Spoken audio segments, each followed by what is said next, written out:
Grève des scénaristes à Hollywood, comment pourrait-elle nous impacter? On en parlera avec notre experte de 7h15, Séverine Barr, qui est spécialiste des séries télé.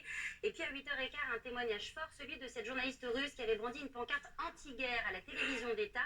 L'image avait fait le tour du monde, elle sera notre invitée d'actualité à 8h15. Mais pour l'heure 6h30, on fait un premier point sur l'actualité avec Johanna Giglia. Et bonjour Johanna. Bonjour. On va commencer ce journal avec cette nouvelle soirée de violence à Marseille. Un homme d'une trentaine d'années a de nouveau été tué par balle hier soir. Et le ou les auteurs sont toujours en fuite. L'homme était récemment sorti de prison.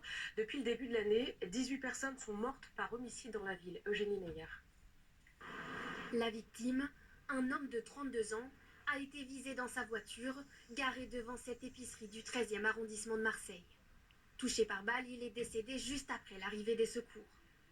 Selon les premiers éléments de l'enquête, l'homme venait de purger une peine pour complicité d'assassinat. Pour cet habitant du quartier, c'est le choc. C'est hyper inquiétant. Je vous dis que j'habite là depuis 15 ans. C'est la toute première fois que je vois ça. Donc même moi, je commence à avoir peur. Voilà, parce qu'on n'a jamais eu de fusillade, de trucs comme ça ici.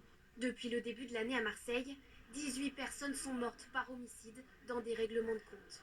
Parmi les quartiers concernés, la cité de Félix Piat, où 3 personnes ont perdu la vie le mois dernier. Mobilisées, les mamans du quartier se sont abandonnées. On sort dehors, tout le temps il y a 2 balles perdues, les gens qui tirent partout dans le coin. Et là, nous, on a peur. On peut plus. À partir de 17h, 18h, tout le monde est dans la maison. On peur de sortir. J'aime pas quand on tue les gens, après leur maman, ils sont tristes, ils vont commencer à pleurer, il faut arrêter de tuer les gens. En solidarité aux victimes des assassinats, une marche blanche a été organisée hier à Marseille.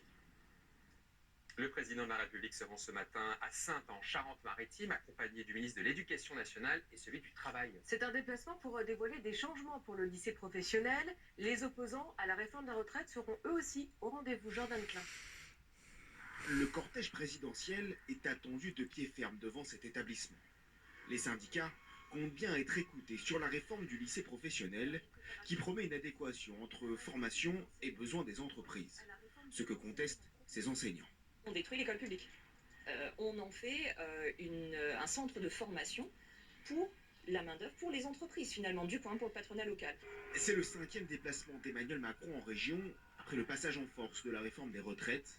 Depuis, il est toujours accueilli par des opposants, plus ou moins tenus à distance.